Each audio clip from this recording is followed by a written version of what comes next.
you probably have heard this already, but if you haven't, at the PD portal, you can sign up to get clock hours with course 4396 and just sign up for as many clock hours as you attended today. All right, so the session's being recorded and we'll post it later on the learning session page. All right, so the norms, I'm gonna assume most of us are familiar with those. I'll give you a second to glance at them.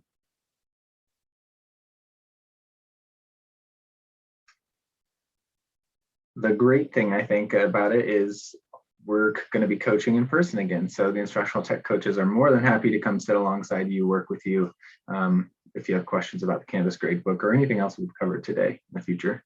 So the agenda, so I guess a little background, this session really came from suggestions and ideas that teachers either gave to the tech coaches throughout last year or things that we noticed that teachers were doing. So this is not all the ways that you could use the current Canvas gradebook. These are some ways that we saw teachers using it, and there very well could be other ideas that people will share as we go through them in here. There will be time at the end, or at the end of each kind of section for a Q&A. How this is a little different than the other sessions. It's broken up. There are like 5 practices that I'm gonna give an overview for, go through, and then I'll kind of pause there and see if there are questions. So I think there's 15 tips that we're going to go through about. So the first 5 things that we're going to cover are creating an assignment groups by unit, using consistent naming conventions, using 3 points or complete or incomplete and complete for most assignments. And I'll talk a little bit more about this because in the example, you're going to see the teacher whose gradebook we captured used 4 points as well, and then using grading periods and hiding the total and the student grade summary. So those are the first 5. Let's jump in. All right, so for most of this presentation, or all of it actually, there are going to be screenshots. I'll just try to orient you to where we are in Canvas, but again, feel free to post questions in the chat or unmute and ask if anything is unclear. So to use assignment groups, there are a couple ways that you can do this, but I'm going to talk about creating assignment groups in the assignment section of your course in Canvas. So when you get into your course and you click on assignments, you will see there's probably just one assignment group, and it's just called assignments. When a course is brand new, if you've added anything to your course, you'll have a section also called imported assignments. But one thing that you can do, and you may have done this last year, you can click this plus group button, and that lets you create an assignment group.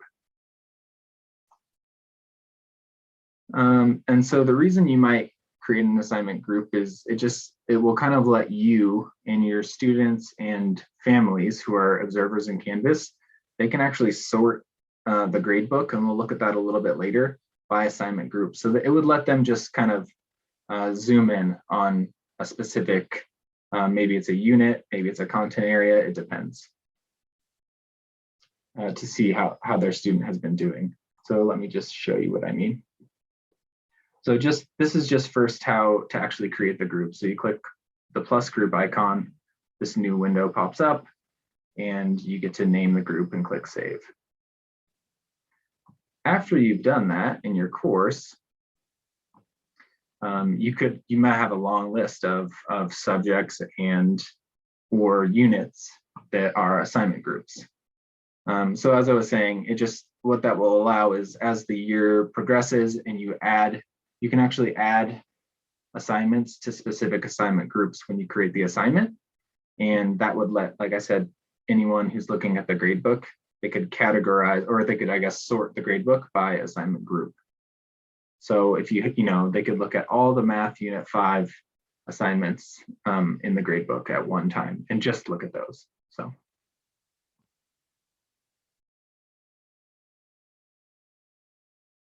Whoops. All right.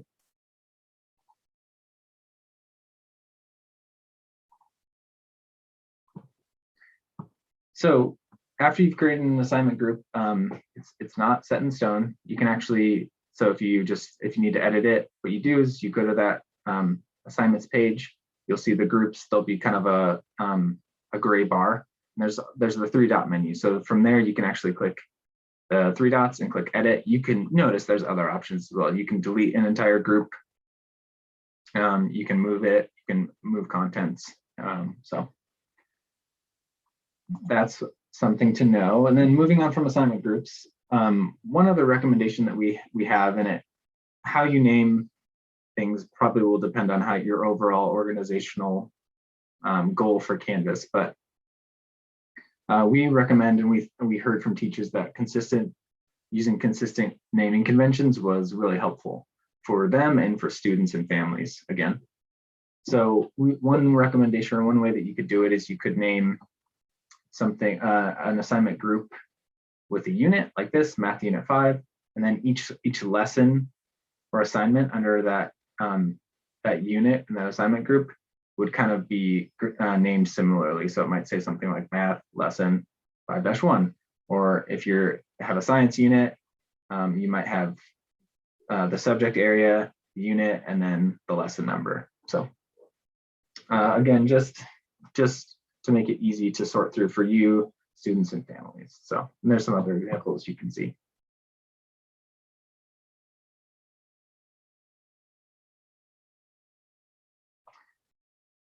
All right, so another thing that you might remember from last year is we turned on grading periods. So grading periods were basically just, it was a way to divide up your course, your Canvas course, into 2 different kind of sections, because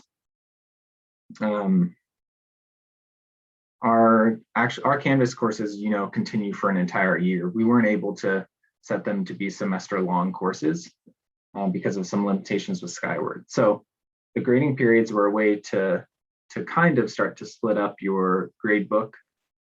So the way that you can use those is, again, in the grade book, if you set due dates, your students and you and your families will be able to filter and view just by a grading period. So what that means is they could see all winter assignments in the grade book. And then later in the spring, they could filter and see all spring assignments. There are a couple resources here, and I'll share these slides with you so you can come back to this, unless Jason, maybe he already shared them, but there are a couple resources that you might want to look at if you are not familiar with grading periods yet. They just give you an FAQ about them, just so you know a little bit more about how they work. But basically, one thing for you to know is that if you don't set a due date for an assignment, it will live in the current grading period. So if an assignment has no due date, it will be available for students in winter, and then when winter changes to the spring grading period at the end of the semester, that assignment would still be available. However, if you set a due date that was during the winter grading period, so if the due date is like later in September, that assignment would be available to students to work on if it was late to turn in or anything, if you opened it, until the end of the winter grading period. But then when we went to spring, you and students would no longer be able to edit that assignment. So I think it's explained in a little more detail. There's just something to know. And I guess if you have questions, your instructional tech coach could explain a little bit more about how that works as well. But the overall thing to know is, again, grading periods, they'll let your students, you and your students and the families further kind of sort the grade book. So it's not just every single assignment for the entire year. All right, this is a really handy thing to do, we think, especially in elementary. So this is hiding students' total grade in the grade summary. So you're probably aware, you used Canvas last year, that by default, Canvas actually, the grade book goes through and gives a running percentage score, like a total score to all students. And Canvas was originally developed for secondary, and so I think that makes sense in secondary where they give them a percentage score. But in elementary, with standards-based grading, the percentage maybe didn't always make sense to families or didn't correlate directly to what they received on their report card. So you as a teacher in your course, you have the ability to go into the course settings. And so you log into Canvas, go to your course, click settings. Then the second step is click course details here. And you scroll down, there's a more options link. You click that and it opens these additional options. In that list, you'll see a box that says hide totals and student grade summary. So we would encourage you to check that, and then to update your course, click update course details. That will just take away the total percentage. So students in your course and again, parents will no longer see a running percentage like overall score for Canvas.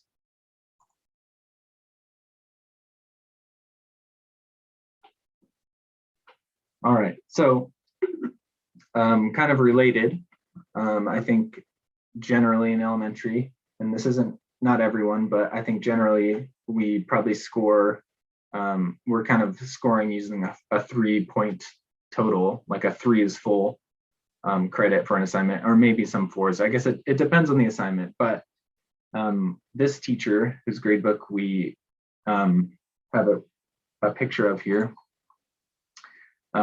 they really recommended using whatever 3s or 4s, however you set up your gradebook consistently, because it gives you a kind of a snapshot view of how a student is doing throughout the the semester or the year. And it's really the same for the student or the family. It gives them a clear view about how they're doing. This would work really well, I think, if you had all of your assignments in Canvas.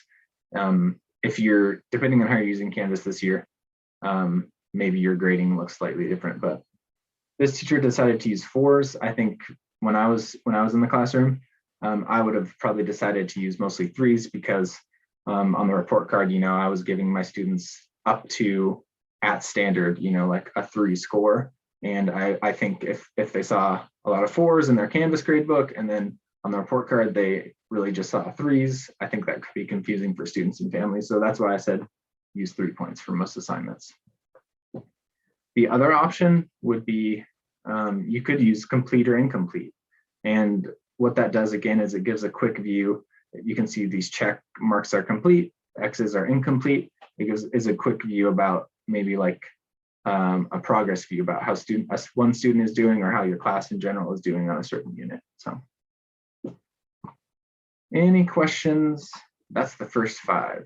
So I'll pause right here and see anything to address. I don't see anything in the chat. Does anyone want to ask anything about those first 5 tips?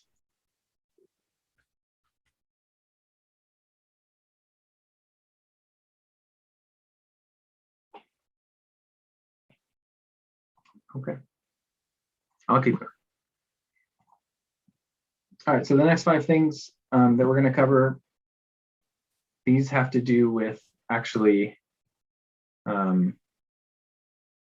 just options and how you can view things when you're actually in your Canvas gradebook. So before we were talking about course settings and some other things and assignments.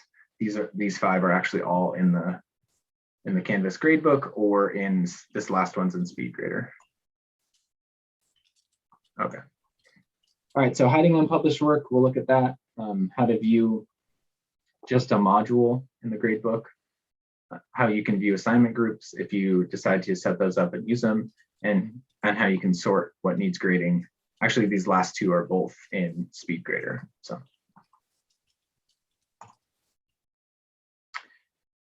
And oh, one thing I forgot to say is later after we share this slideshow, Dana Marsden, one of the secondary instructional coaches, actually has made pretty detailed videos that talk through a lot of these tips.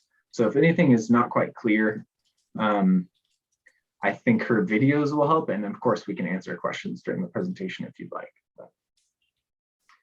All right, so again, hiding unpublished assignments.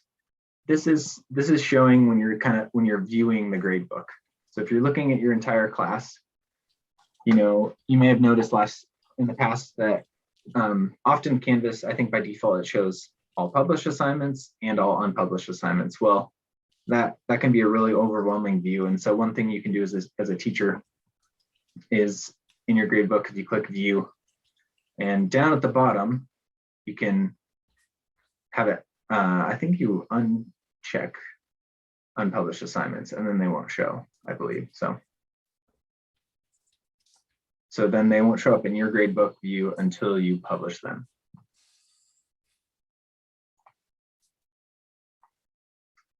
So something kind of similar, you can actually see modules in your gradebook as well. So again, if you go to, in the gradebook, you go to view and click filters.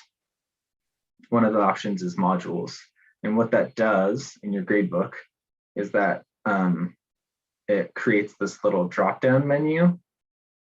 And so whatever modules you have in your course, whether they're weekly or if you've set it up a different way this year, you can actually go through and check to view just those modules. So, you know, if you just wanted to view work from the first week, you would select that week. Later, if you just wanted to view work from the second week, you could select that week. So again, it just makes the gradebook a lot more manageable. And you can, this tells you, you can return to a full view via the to-do list homepage or SpeedGrader. Or you can return to the full view by unchecking going to all modules, or you could actually look at an individual assignment by just from the to-do list or clicking on it in the SpeedGrader. So, all right, so the next thing, again, you can, if you set up assignment groups in filters in the gradebook as well, you could you could select assignment groups. And again, that will create another drop-down menu where you can continue to sort. So you can get pretty specific, right? You could have like, this one shows quizzes, for example. You could say, I just want to see quizzes, and then you could select your first week modules. You know, maybe you just want to see how students are doing on the quizzes from the first week. It would let you just kind of drill down in your gradebook, again, so that it's not giving you all the information at once. All right, so these next two tips, we're gonna actually be talking about SpeedGrader. So SpeedGrader, just as a reminder, it's that view where if you click on an individual assignment and you're deciding to grade that one assignment, you're going through your entire class. So there's a couple things that might be useful if you're using SpeedGrader. So you can actually sort your assignments by what needs grading. So the gear is not pictured, but I think the next slide has a picture of the gear. There's a little gear for settings in SpeedGrader, but basically, if you go to an assignment, you open up SpeedGrader for that assignment, you're going to get ready to grade it. If you click on the gear and click options, there's an option to sort student list by submission status. And so what that will do, it puts all the students who have submitted it at the top, I think. And then, like you can see right here, that it says it's going to say needs grading. And so that will let you just quickly, you could click next student, next student, next student. It would let you go through and grade just the people who have turned it in, and the students who have not turned it in yet, they won't appear to the very end of the class. So again, it's just a way to, you know, maybe make grading a little bit faster for you. You won't have to skip over students who didn't do their work yet.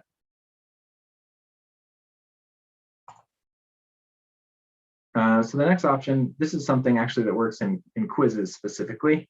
It's kind of similar, but what this lets you do is in SpeedGrader for a classic quiz, like the old version of quizzes, here's the gear that I was talking about. If you click the gear, you can actually view just one question at a time. So like if you wanted to go through one question of a quiz all at once, I know when I graded quizzes often, right, I would want to grade like all problem 1, then all problem 2 or whatever. So, or maybe it's an essay type of question, or you just want to grade one quickly to get an idea of how your students are doing on that standard. Basically, you would click the gear, click options, and there's a checkbox here, grade by question. So you check that box and click save.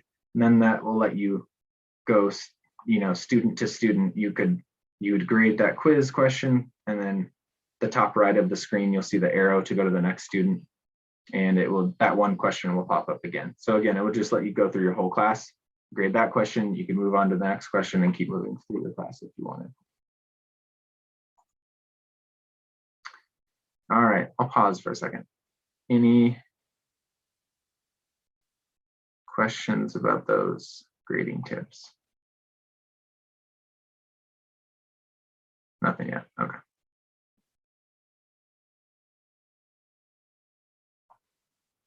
All right, well, here's the last 5. So the last 5 ideas are using the to-do list, setting a default grade, marking items as missing in the Canvas gradebook. You can change the grade posting timing, and then using complete, a little bit more about using complete and incomplete. So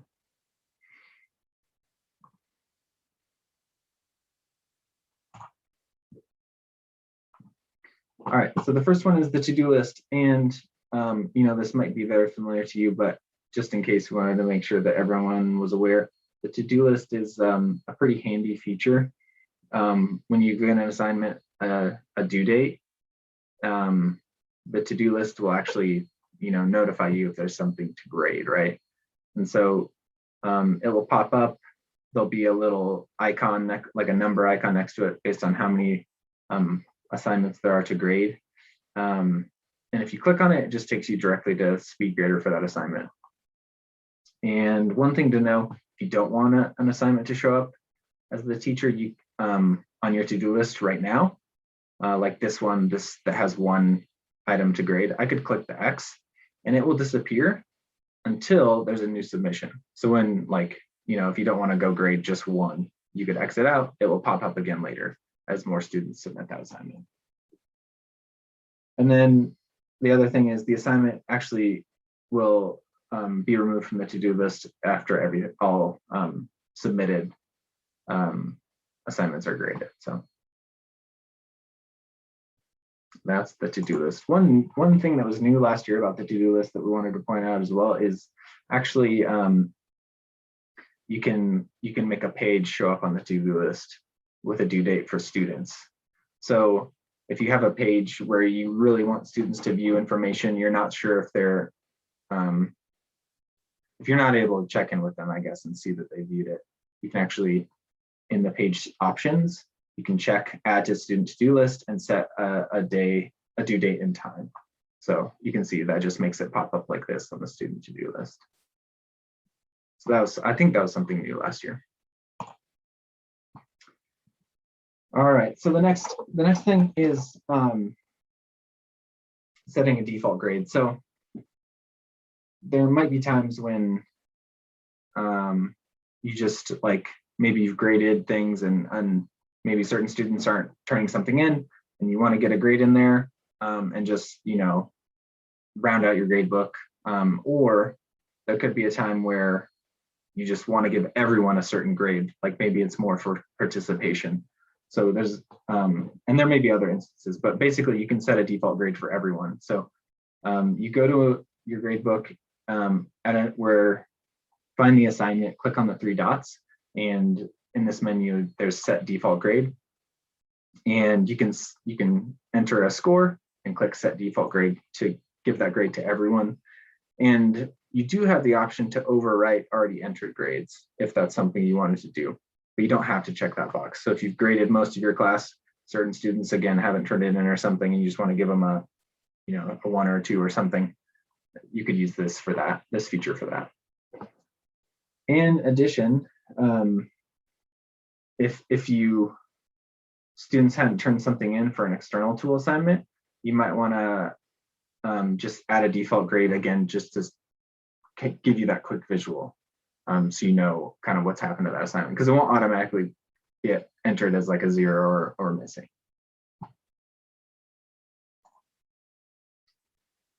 All right, on that same note, kind of in Canvas, you have the ability as well to mark certain assignments as missing or excused.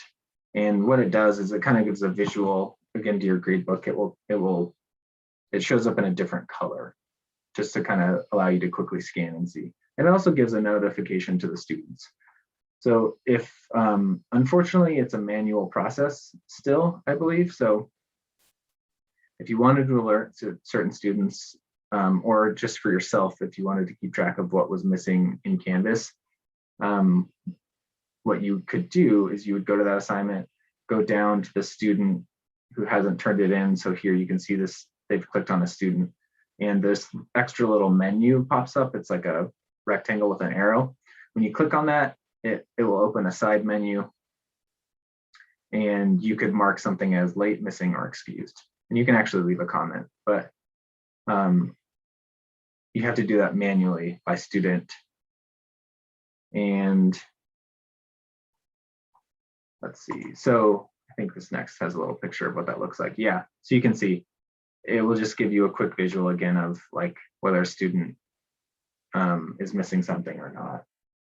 If the score, I guess, wasn't enough for you to know that. The only one issue with that is you have to go through, if you've marked something as missing and your student has gone back and turned it in, you have to go back into that little menu and change the status to be none again for it to go back to appear how it looked before. Is there something in the chat right now with that? I think the color, Canvas had that last year, I believe, and I think it might just vary though based on like your settings. I don't know if they all look the same, but they've always done like it's this color, then this color, then this color, yeah. So. Okay.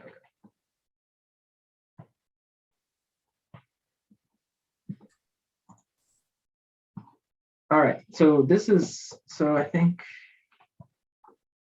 Cassie, I didn't know if this would apply to what you were asking at the beginning either, but this might be something to think about too. You can actually change when grades post in Canvas as well. I think secondary staff use this a lot. I was trying to think of a time you would use this in elementary, but I think maybe, I don't know if it might be useful in your case, Cassie, or if it could be useful if you're teaching in the future, if you're departmentalizing. But basically what this lets you do is after you score things for students, they see their grade automatically usually. So if you wanted it, you could, in a certain assignment, you could click on the 3 dots, go to the grade posting policy and change it to be manual, this manually posting. What that does is it just makes the grades hidden until you release them, basically. And you can actually, I think, change the grade visibility overall in your course if you wanted. I don't think there's probably a need though to change it to be hidden by default in elementary, at least. So okay. So, and there's some more details here, but I'll skip over those. Basically, what it looks like though is if you've hidden a grade, they'll see this, or you will see this icon that shows it's hidden. The scores are going to be hidden for students, and what you'll have to do is you'll have to go back in and allow them to view them. So these are the steps to do that are kind of similar. You go to the assignment, you click on hide grades, or you click post grades actually, so it changes. If you've hidden it first, you see the eye. Later you go back and click post grades, and then it will ask you, do you want to show to everyone or just graded students? So you do have some options, and then you click post. So, and that eye icon that shows up as that it's hidden, that will disappear. So I think, like I said, I think that could be something you use if you departmentalize. Other than that, I'm not sure how often elementary teachers might use that.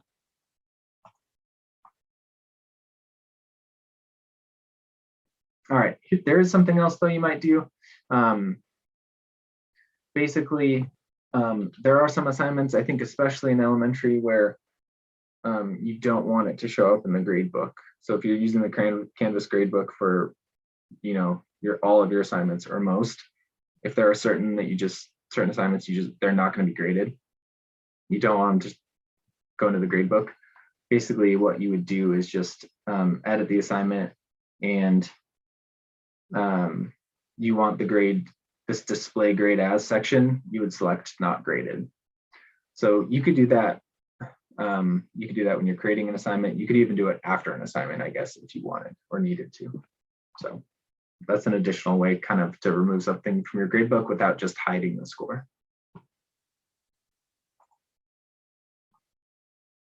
All right, the next thing is using complete and incomplete. So I talked about this briefly before when I showed you the view of the gradebook, but I think if, again, the reasons to do this, it just gives you it's going to make that assignment or your whole gradebook really easy to look at and see kind of how students are doing. I think it could probably be really clear for students themselves to know how they're doing in your class, and it might be clear for parents. I just think it would be something you'd probably discuss with parents in your class at the start of the year. So what you can do is you can